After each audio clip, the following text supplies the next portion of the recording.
Welcome to Psychic Social, brought to you by psychic.co.uk.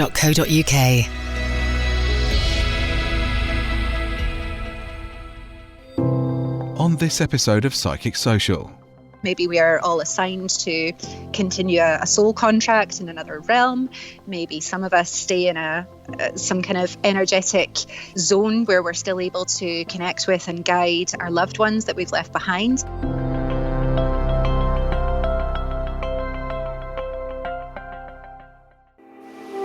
Welcome to Psychic Social with me, Oliver Duke, the podcast that explores all things from the psychic and spiritual perspectives, including interviews with famous psychic practitioners, discussions about the afterlife, the paranormal, and much more.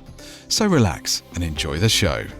Today's guest is a psychic intuitive who has been reading the tarot in combination with her quite remarkable psychic intuition for people from all over the world for over 20 years.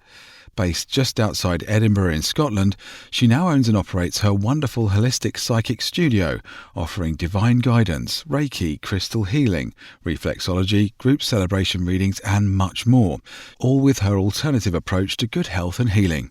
So it's a total pleasure to have her on Psychic Social with us today. It's Victoria. Victoria, welcome and thank you so much for hooking up with us to record today. How are you doing? Hello, thank you for having me. I'm very well. How are you? I'm very good, thanks. Very good. I mean, I'm just sort of getting over a bit of a cold, but this is that time of year, isn't it, where the colds are going round. But other than that, had a good weekend. What have you been up to today? Anything exciting?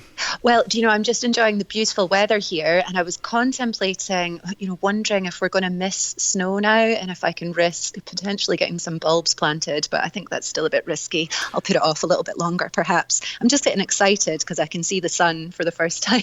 Quite a long time. I thought that this morning. It was kind of the sun coming up a little bit earlier this morning when I went outside, and I was just thinking, there's definitely a feel of spring is potentially on its way. But like you say, this is the point where you just get a little bit excited, and then February's like blooming freezing, isn't it? Yeah, I know. I just kind of wish the time away at this point of the year, but we'll likely get snow next week, so I'll not get ahead of myself. Yeah, exactly. And I think, the kids will probably look forward to a bit of snow as well. Anyone that's got children or anything like that, they love the snow, don't they? Absolutely. Okay. Well, thanks, Victoria. Well, we're going to sort of move into the show on Psychic Social today. It's fantastic to have you on the show.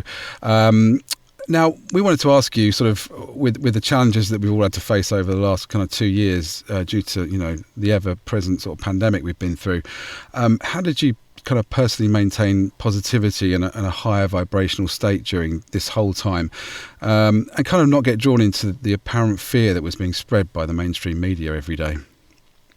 Well, my family and I, we were very fortunate with regards to where we live. We're in a very small village in the heart of Scotland, and it's in the middle of countryside, and we've got a really close little community here. So really, when it all started in the early days and we went into that initial lockdown, everyone immediately pulled together, and it was just kind of an unspoken, everyone just fell into their role, I suppose, within our little community, and all took care of each other. So there wasn't a huge amount of kind of fear that presided over that chapter of life for me and my family.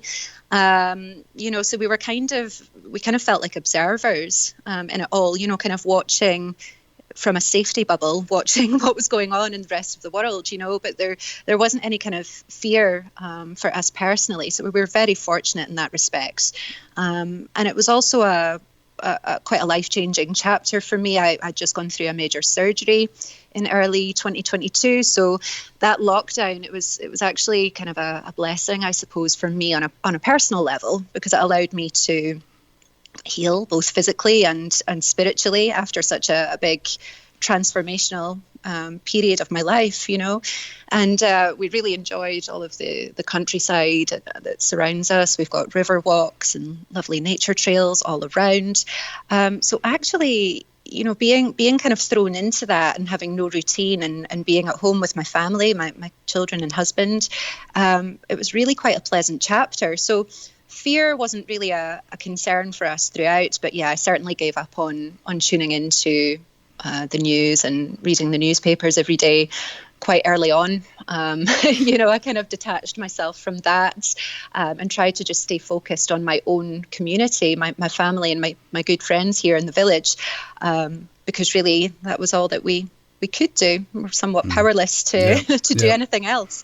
And so we got through that initial chapter, and then as I had kind of progressed with my own recovery, my physical health returned, that is when I launched my little business that I have here up in Dunblane in central Scotland. I opened my little healing practice, where I do some holistic treatments and my psychic readings, of course. So, I found my premises. It all felt like divine timing, really. The studio that I work from just kind of showed up in my universe at the perfect time. And so I went with it. I heard the call from the universe and decided it would be ridiculous to ignore it. So really, that's what all my focus went into, was getting started with my little business here.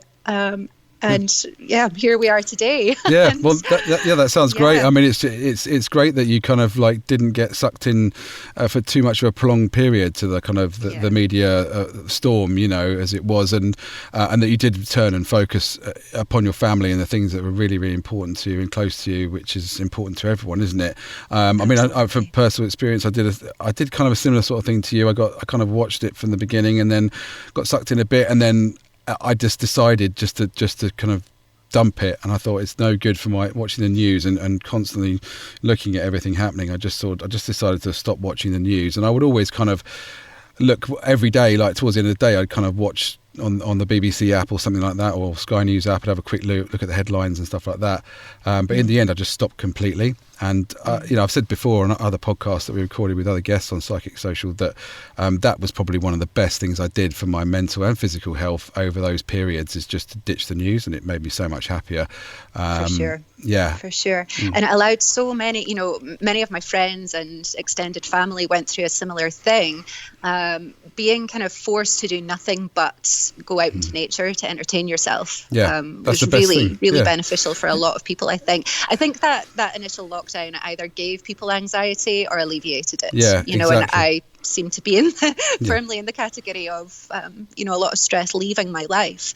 But I realise how fortunate I am for that to have been my experience. Sure, exactly. Well, I hope by now a lot of people have kind of that were really, really in the fear have kind of turned away from the news and are looking at other things to keep themselves happy, and obviously looking into family and friends and things like that, the important stuff, not the news. Well, thanks for your take on that, Victoria. Well, we wanted to sort of move forward and sort of take us back to the kind of beginning of your journey. I mean, you mentioned just recently about obviously your surgery, and then kind of after that sort of developing your kind of psychic practice and where you are now. But I mean, can you take us back, like I say, to the beginning? How did you become, would you say, a psychic? Or should I say, when did you kind of realise you were able to call upon these psychic abilities? Did you have family members that were very psychic, or did it come to you? Did you feel these things at a younger age? Well, my very early memories of having psychic experiences are kind of more memorable. I can recall these memories easier than I can some that came later in life, through adolescence and even my early adulthood. I think because you're so preoccupied and distracted by conforming with societal expectations, so you kind of lose focus on these kind of little moments that can't be explained and therefore can be easily dismissed. But I remember really at a young age, about 5 or 6, quite consistently knowing when certain things would happen. I think children generally are more perceptive to these little shifts in frequencies, and have that kind of knowing that can't be explained. Quite often I would communicate it to my family, and they were always quite open, but I think it was just kind of brushed off as, kids have a wild imagination. I was never told not to be silly or that I was wrong, but it wasn't kind of encouraged or nurtured at all, which would be quite rare anyway. So I think I just kind of forgot about it for a time in my youth. But I remember, again, about maybe 5 or 6 years old, I became really obsessed with this book that my parents had. It was a they subscribe to the Reader's Digest. I don't know if that's still going on, I've the heard Reader's of it, Digest, but they always got that magazine. And I remember they got this beautiful special edition book that had come out. It was huge, this hardback, beautiful book, and it had this golden embossed atlas on the front. And I would just get my head buried into this book night after night in my bed under the covers, and it was all about our solar system, the stars, the origins of the universe, plants, ocean life, crystals, and where they can be mined and all their metaphysical properties. And I remember just feeling so pulled to all of this, it just felt like it was why I was put on earth, I think, to know about all these interesting things. And so yeah, I think that's where my obsession kind of began, and I got into astrology, and that did stay with me in my youth. And I got my first deck of tarot cards when I was a teenager, and really used them just for myself, for a personal, spiritual connection, I guess. But I also remember having this kind of unexplained skill at I would look at the palms of my friends in dance class, when we're sitting in the wings waiting to do our little piece. And I would sit with my friends and look at their palms and tell them, and it was kind of like it was made up. But actually, when you start to explore your psychic abilities and start to really trust in them, in the subtleties of it all, and you realize that's how it begins. You just kind of know things that you shouldn't really know. And so I guess I didn't really exercise it for a very long time. I just always accepted that everybody has these psychic moments, and that I guess I didn't think that I was any different to anyone else. But yeah, when life kind of settled down after being quite unwell, daily meditations, that definitely sent me on a fast track towards exploring my psychic skills. As soon as you start to learn how to get lucid and meditation, it just starts to kind of snowball and it becomes undeniable. But yeah, I can't really pinpoint where that line was crossed into, okay, I officially trust in my psychic skills and I'm going to start reading for others. It's a very gradual thing, I guess, that's just always been in my life to some degree. And I don't know when it kind of... Right, okay, yeah, sort of a natural progression. Yeah, organic thing. Well, yeah, it's interesting you mentioned also about the meditation, and that's very, very good if you can get to do that, to kind of for opening up, isn't it? And just becoming completely open to anything and everything. And we talked about that, I think, in the podcast as well, about meditation and how good that is for facilitating that, exactly like what you said. Now, we imagine you've done many readings over the years. Now, from all of the readings that you've done for people, is there one that you would say, would you really vividly remember, the one that really sticks in your mind? Well, I would say I guess I have this in common with the vast majority of readers, that most of the readings that I do, I immediately forget them, forget the content. And it's not because they're forgettable, it's because it's just part of my energetic routine. It's just to kind of clear everything down. I think it's just impossible to kind of carry everything with you. If you hold on to it as a memory and consciously file it away, you're just kind of filling up your energetic space, I suppose, that isn't really yours to hold on to. That's not the job of a reader. However, I'm saying I forget them all, but there are some, of course, that stand out. But I would say, I'm thinking of one in particular that I did quite recently, mainly because my memory is dreadful, so that's all I can muster. But it was for a young woman who I read for her quite regularly, actually, and we've developed quite a kind of close connection as reader and querent. But the reason I enjoyed this reading so much, and it will always stay with me, is because it was all about allowing her to step into her authenticity. And that for me is the most rewarding thing as a reader, when I'm really, when someone solicits me for guidance and they really take it on board and the messages are so clear and strong, and they leave, they come away from the reading with a real action plan, a real clear understanding of how they're going to move forward, and it kind of unclog some energy blocks for them. I think when it really is benefiting someone like that, that's the ones that I hold on to and kind of learn from and consider how I can what can I take from that and implement into future readings, because that's why I do what I do at the end of the day.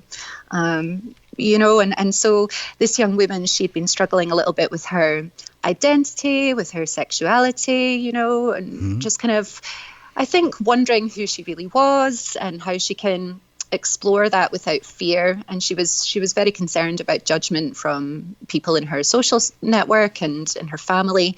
And, it was just so good to see that within kind of 60 minutes of doing a reading with her, she'd gone from this state of utter confusion and having no idea how to move forward, to, feeling super confident and knowing exactly what she had to do and feeling really ready and even excited about how she was going to move through this transition in her life. Yep.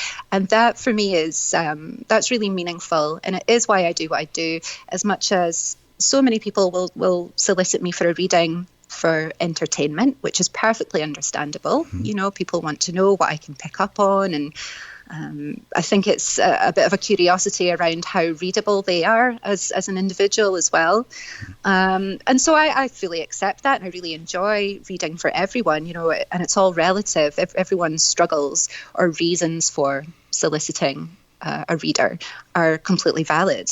But yeah, these ones where I especially when I feel that I'm helping young people, I feel really drawn to the youth. I think it's because I think I'm still 21. So I like kind of reading for young adults that are feeling maybe a little bit lost and helping them figure out how to make some progress in life. Well, that's good. You can actually read for them and also, you can help them moving forwards with that.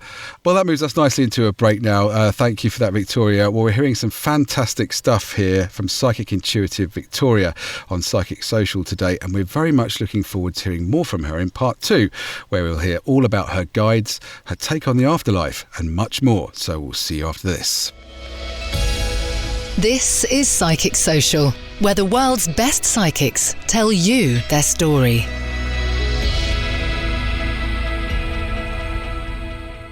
Hi there, hope you're enjoying the show today. I wanted to tell you about QR Tarot. Now, this is a revolutionary deck. This is an absolute game-changing way to learn the tarot. And we've made this tarot deck in conjunction with Nikki Allen, Psychic Medium, Paula, Psychic Medium, and Victoria, Psychic Intuitive. And this deck has QR codes on the back of all 78 cards. So it's got 2 QR codes, and you scan 1 for upright and 2 for reversed. So once you scan the upright code, just take your phone out, get the camera on your phone and scan it, and it will take you directly to a video of Nikki Allen describing you the upright definition of that card.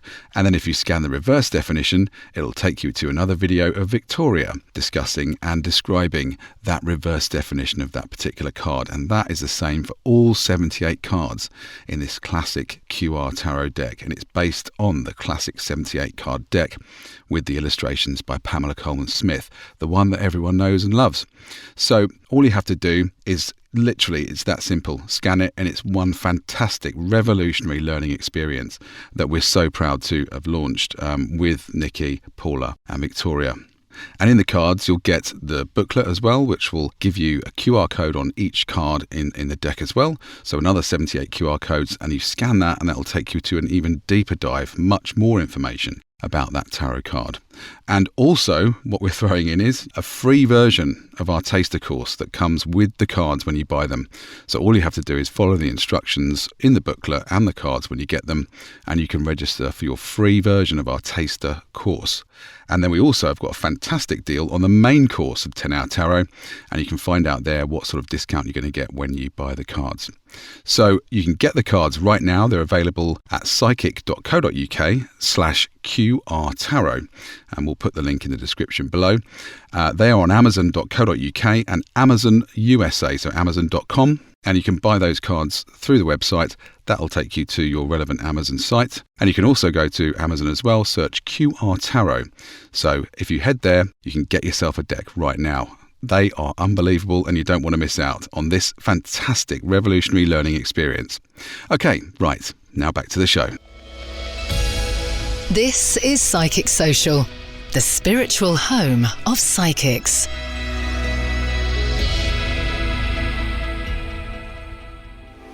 Welcome back to part 2 of Psychic Social and our chat with psychic intuitive Victoria. Now, Victoria, we wanted to know from you as we move on into part 2, what would you say is your kind of favourite part about being a psychic in your everyday life? I know you kind of mentioned earlier about sort of helping younger people moving forward through their lives and stuff through your readings. Is there anything else that you would say that is really, really captures you in your psychic readings? Oh, for sure. Well, I think practicing psychic skills is it's so beneficial to me on a personal level. I think the best thing is being energetically prepared on a daily basis, having these kind of sensitivities to energies. You do become quite aware of what's coming up, even if you can't put your finger on the detail or precisely what's going to be going on. If you're moving into kind of difficult territory or if you're going to have a good day ahead, and you can kind of prepare yourself for it, I suppose, so that you can move through with minimal fuss and chaos in your life, But I would say one of by far the most interesting thing is the synchronicities every single day, and sometimes it's tiny things which could be easily dismissed and just brushed off as meaningless. But I really pay attention to them, and I notice them, and I welcome them into my life. I see them as a really reassuring pat on the back, I guess, from the universe, letting me know that it's got its eye on me. Sure. I'm on a good path. Sure. But I love, and I notice this kind of strengthens my bonds to my friends and my family as well. We seem to have little things that go on between us, and that seems to strengthen our bond. I wonder if that makes sense. I have a really good friend, one of my dearest friends, Laurie. She will regularly send me messages, and it's relative to something that's just been happening in my life that day. And, we're always sharing little stories about weird things that are going on, or people and places that we take the same photographs and send them to each other. Cool. It's just really strange, the little things that come up. But I love that. I find it really entertaining. It's brilliant, isn't it, when you're really close to someone, whether a friend or family, and you're so psychically connected, and the energies of your minds are so connected that you can do those things remotely. And I believe that everyone can kind of do that to a degree.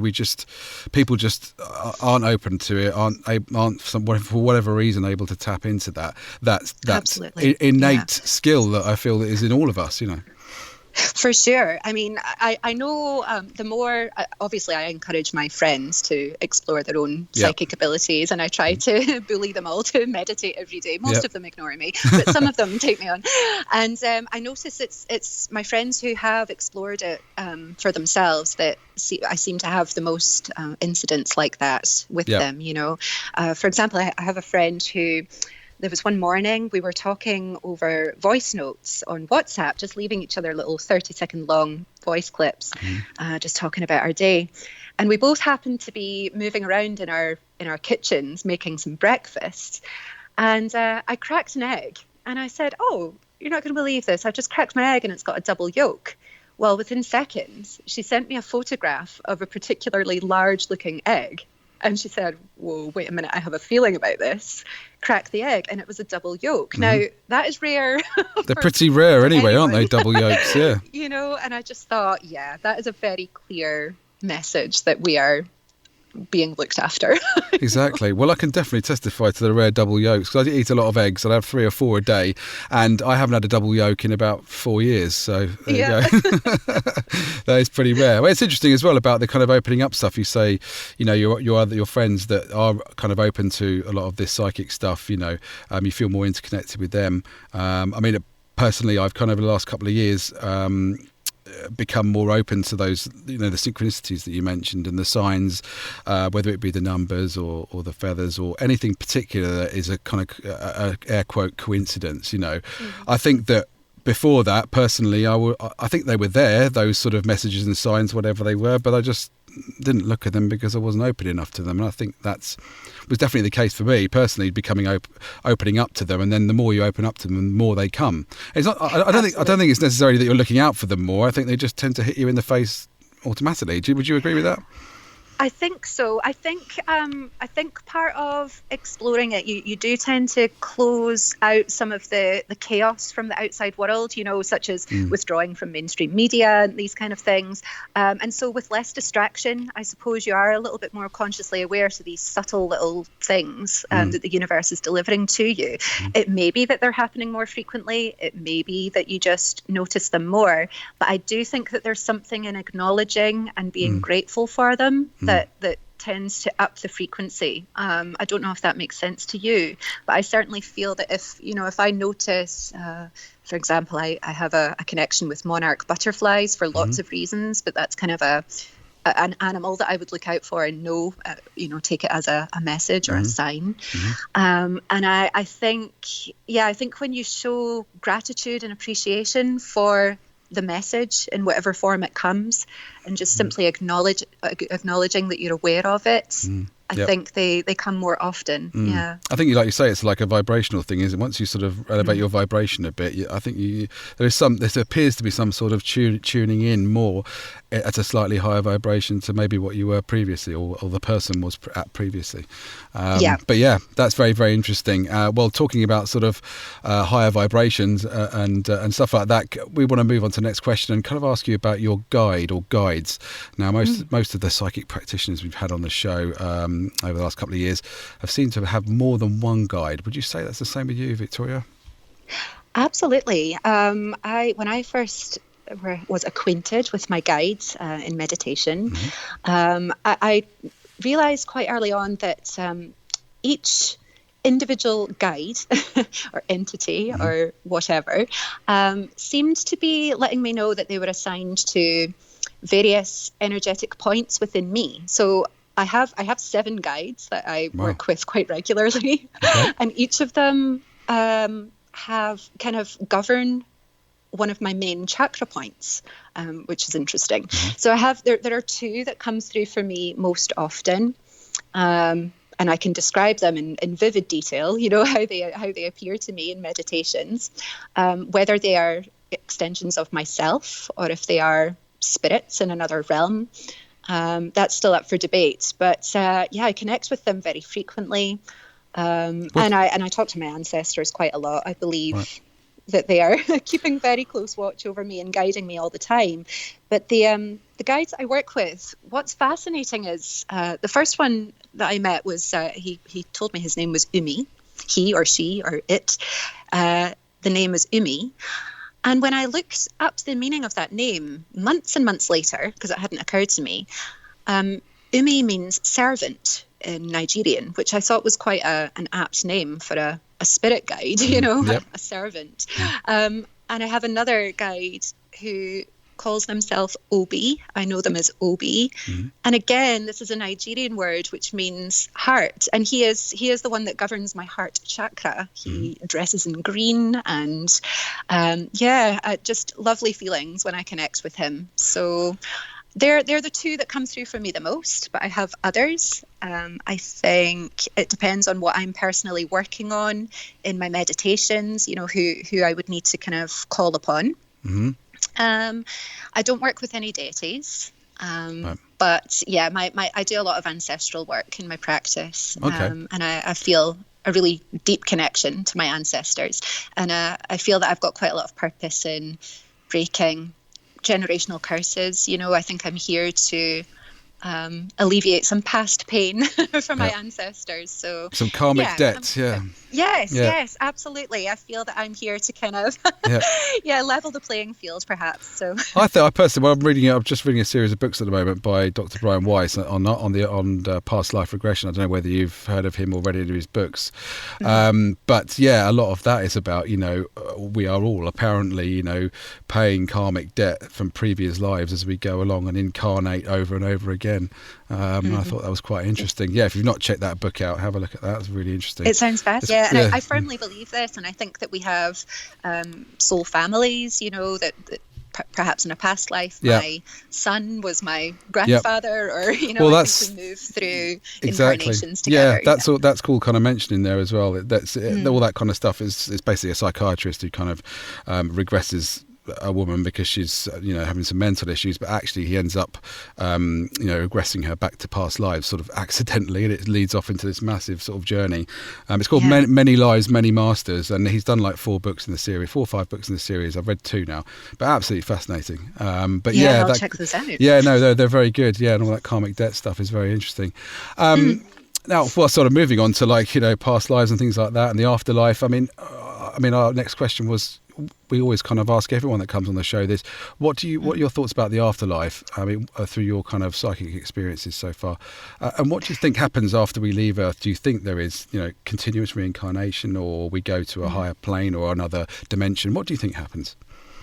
Well, my true belief is that I think there could be a multitude of things that happen, and perhaps we aren't on a set particular, there isn't one particular afterlife that's set out for us. I wonder if our experiences can actually be as unique as our physical experience here on Earth. Maybe we are all assigned to continue a soul contract in another realm.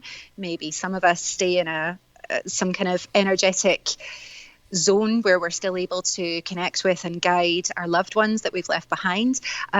For sure, I know that I believe our souls continue after life on Earth, yes. And I just don't imagine that there is a heaven as such. I don't envisage fluffy clouds and angels. I think of it on a much more energetic level. And I suppose really what I think is that the afterlife to us as human beings, with attachment to ego, it's really unfathomable. I think it's inconceivable, the afterlife. I know it's there. I have no doubt that it's there. I just don't know what it would look like. I just imagine no binds, no constraints of time, of the physical, being attached to the physical body and the senses. It's almost just like the essence of us, just our pure soul, continues on, maybe returns to source consciousness. I guess we have to figure out a lot more about our conscience before we can really even begin to understand what's going on the other side. What I can say is that I believe that something is there, and that we do carry on, and that our consciousness is eternal.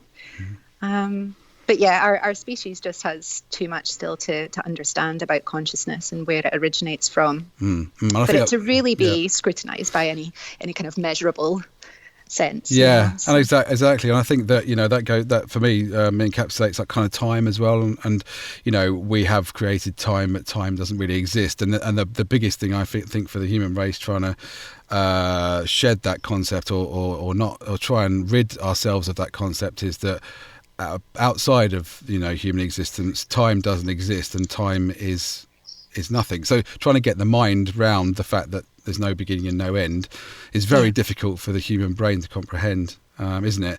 And when you say getting rid of the ego as well, detachment from your physical self and attachment to your soul and your spiritual self, and detaching those two is also very difficult, isn't it? Leaving the ego behind and actually concentrating on your soul as opposed to your physical existence. I think many of us go through this physical existence really striving to know the answer, and some of us might believe that we find that in this lifetime, and others might still be looking, others might not care to know. But I just think it would be silly to think that any one human can possibly conceive all of it.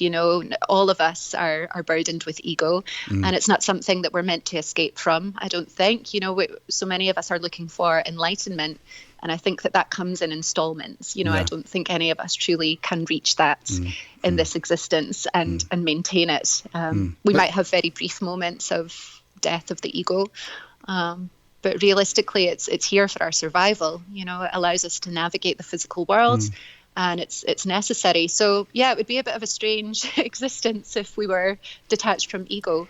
We need that, and it's important to keep your 2 feet on the ground. So while it's definitely something that I'll never stop being curious about, and I'll never stop exploring it and trying to understand it, I think a lot of it is about understanding myself on a very deep level. I think when you know yourself, you kind of understand the universe. That's what I believe. Exactly. Fantastic. Well, thank you for sharing that with us, Victoria. Well, we're coming towards the end of the show now, and the last couple of questions we've got for you are going to be moving slightly away from the psychic and spirit world. We just wanted the listeners to get to know a bit more about you in terms of what you like to read and what you like to watch on TV. Is there any kind of box sets or TV shows you're into at the moment, or you watched recently? Well, I'm incredibly boring when it comes to this topic. Okay. Do you know, I couldn't actually tell you how to switch my television on. Okay. That is no word. I like that. I do not watch television. I need my children to figure out how to press all the buttons. If I ever had a television emergency and needed to tune in, I need to get my kids to deal with that for me. That's how dreadful I am. The TV is sometimes on in the background, and I will occasionally have my interest piqued by maybe a little drama, like a little 3-part drama, something like that, a little one-off series, and maybe a nature documentary from time to time. But no, I'm not a fan of the box sets. Good stuff. Okay, and what about books? Any books that you've been reading recently, or do you like to read books? I do, but I tend to stay away from fiction completely, to be honest. I like to read a lot of cultural books and books about foreign travel, cooking I really enjoy, and of course a lot of spiritual books and a lot on tarot and astrology as well. Sure. So but I do tend to stay away from storybooks, and I think the reason being, I quite enjoy creative writing myself, and I think my own imagination is wild enough without it needing to be nurtured from external sources. So, keep it to non-fiction. Yeah. It was a bit like me. I mean, I like to read factual books as opposed to fiction. But, well, thanks, Victoria. Well, it's been wonderful to have you on Psychic Social today. Now, before we let you go, Victoria, we need to let everyone know that you can check out Victoria's psychic practitioner profile on psychic.co.uk right now and book a reading with her directly. All you have to do is head to her profile page on the site, which you can find at psychic.co.uk/Victoria. Now you can watch Victoria's biography video right there, and you can listen again to this podcast on her profile page there too. So some great ways to find out more about Victoria there at psychic.co.uk and book a reading. So once again, that profile page for Victoria is psychic.co.uk/Victoria. And all that leaves me to say is thank you so much for joining us and sharing all this great information and stuff with me and the listeners here today, Victoria. Thank you for joining us on the show today. Thank you so much for having me. Take care. Yeah, take care too. And we look forward to speaking with you again very soon. Enjoy the rest of your day. Thank you. You too. Bye-bye now. Care.